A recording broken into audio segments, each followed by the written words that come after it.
నమస్తే అమ్మా. నమస్తే తల్లి. అమ్మా, హ్మ్. రోడ్డు మీద హ్మ్. దిష్టి తీసేసిన నిమ్మకాయలు, హ్మ్. ఉప్పు, హ్మ్. ఎండుమిర్చి, హ్మ్. ఇంకా కొంతమంది కోడిగుడ్లు, హ్మ్. తర్వాత నీళ్లు కూడా కొన్ని హ్మ్. కొన్ని షాపుల్ని క్లోజ్ చేశాక నీళ్లు దిగతుడిచి రోడ్డు మీద పోస్తారు. ఓహ్! అది అవునమ్మా. కూడానా? ఆ. హ్మ్. వాటిని మనము తెలుసో తెలియకో రోడ్డు దాటేటప్పుడు తొక్కేస్తాం, దాటేస్తాం. హ్మ్. మనము మనుషులుగా నడిచేస్తా ఉంటాం. వాహనాలు, వెహికల్స్ కూడా హ్మ్. అటు దాటేస్తా ఉంటాయి. ఇప్పుడు నడిచేటప్పుడు కనీసం చూసుకొని పక్కకు జరిగే అవకాశం ఉంటే జరుగుతాం. వెహికల్స్ లో ఆ పని కూడా చేయలేకపోతాం కదమ్మా. హ్మ్. వీటి వల్ల వచ్చే ఇబ్బందులు ఏమన్నా మనకు ఉంటాయా? అంటే వాళ్ళు దిష్టి తీసి పడేస్తారు కదా, హ్మ్. దాని వల్ల వచ్చే ఇబ్బందులు మనకేమన్నా తగులుతాయా? కొన్ని తగులుతాయని అంటారమ్మ. ఎందుకంటే వాళ్ళు దిష్టి తీసి అక్కడ పడేస్తే వెంటనే దాని మించి వెళ్ళినట్టయితే అదేదే దిష్టి అంటే ఉందమ్మా నెగెటివ్ ఎనర్జీ కదా! అంతే కదా! ఆ నెగెటివ్ ఎనర్జీని మనం దగ్గరగా వెడితే మనం బలహీనులుగా ఉంటే మనకంటుతాయి. అంటుతాయి. మనం స్ట్రాంగ్‌గా ఉంటే అవ్వదు. కానీ అవి ఒక్కోసారి మనం ఎంత స్ట్రాంగ్‌గా ఉన్నా అంతకన్నా కూడా ఎక్కువ స్ట్రాంగ్‌గా ఉండే అవకాశం ఉంది. అమ్మమ్మ. అందువల్ల వీలైనంత వరకు దాన్ని తొక్కకుండా, దాని సమీపానికి వెళ్ళకుండా దూరంగా వెళ్ళడం మంచిది. అమ్మ, బలహీనులు స్ట్రాంగ్ గా ఉండటం ఏంటమ్మా? ఇవేంటి? బలహీనత అంటే ఏంటి? అంటే మనలో పాజిటివిటీ ఎక్కువ లేకపోతే. Right, positivity. హ్మ్. అండ్ దైవభక్తి ఆధ్యాత్మిక శక్తి దైవశక్తి అదే పాజిటివిటీ దాని వల్లే వస్తుంది. ఆధ్యాత్మికంగా మనం దేవుణ్ణి నమ్ముకుంటే 100కి 90% అటువంటివేమీ 90 ఏమిటండి 100కి 100% అనుకోండి. అంటే మన నమ్మకం ఎంతుంటే దాన్ని బట్టి మన దగ్గరికి రావు. ఆ చూస్తాం దేవుడు చూస్తాడా లేదా, ఎందుకు చేయడు ఇలా అనుకుంటే కదా, చేస్తాడు అని నమ్మకం ఉంటే అది వేరు. ఇందులో పర్సంటేజ్ ఉంది, దాన్ని బట్టి మన మీద ప్రభావం ఉంటుంది.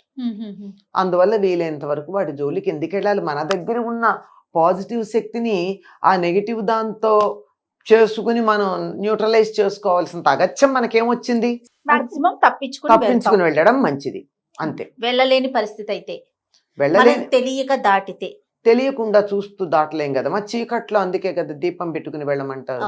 చీకట్లో నడవద్దంటారు. చీకట్లో గుంటలు, పల్లాలు, ఎత్తులు, ఏదన్నా ముళ్ళు, రాళ్ళు, గాజు పెంకులు ఇట్లాంటివి ఉంటాయనే కాకుండా ఇట్లా పడేసిన చెత్త కూడా ఉంటుందనుకుని మనం జాగ్రత్త పడి ముందుకు పెడతాం. చీకట్లో పెడితే కదా ఈ ప్రమాదం. చీకట్లో కాకుండా వెలుగుంటే చూసి పక్కకెడతాం. ఓకే. వాహనాల్లో వెళ్ళేటప్పుడు అదే ఇబ్బంది ఉంటుందమ్మా మనకి? నేను అనుకోవడం వాహనాలకి అటువంటి ప్రభావం ఉండదు అనుకుంటున్నాను నేను. తెలియదు కాబట్టి. తెలియదు. వాహనాలు దాని మించి వెళ్ళిపోయిన తర్వాత దానికి ఉన్న శక్తి కూడా నశించవచ్చు. అయినా ఇంకొకటి ఏంటంటే, అలా 10 మంది తిరిగే చోట గనక వేసినట్టయితే, మన ఇంట్లో ఇంత ఉందమ్మా, ఒక ఏదో వాసన వచ్చే వస్తువు, అది తీసుకెళ్ళి బయట పారేస్తాం. ఏమైంది? గదిలో అయితే గదంతా గుప్పుమని వాసన వస్తుంది. ఓపెన్ ప్లేస్లో వేస్తే స్ప్రెడ్ అవ్వడమే కదా, పలచబడుతుంది కదా, వాసన తీవ్రత తగ్గుతుంది, గాఢత తగ్గుతుంది. అట్లాగే ఈ నెగిటివ్ ఎనర్జీ యొక్క గాఢత కూడా బయట పడేస్తే తగ్గుతుంది అని అంటారు. ఆ తగ్గుతుంది కనుక పెద్ద ప్రమాదం ఉండదు అని. కానీ అయినా పెద్ద చిన్న అని అంటున్నారు గనక ఇంతో అంతో ఉండకుండా పోదు కదా.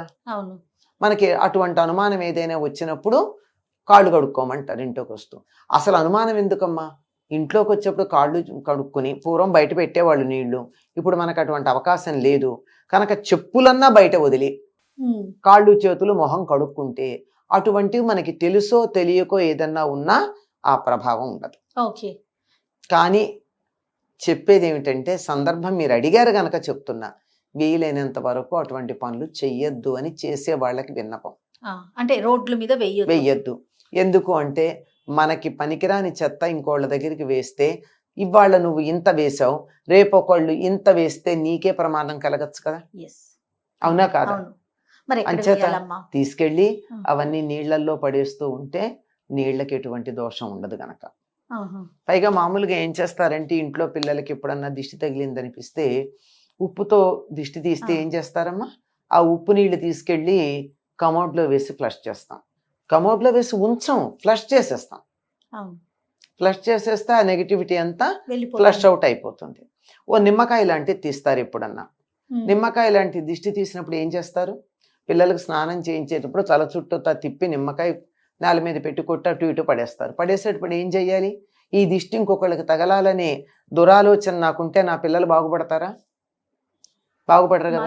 అందుకని అలా కట్ చేసినటువంటి నిమ్మకాయ మీద నీళ్లు పోసి మరి కాసిన నీళ్లు ఆహా. దానికి ఉన్నటువంటి దోషమంతా అలా కొట్టుకుపోయిన తర్వాత అప్పుడు తీసుకెళ్ళి బయటపడేస్తారు.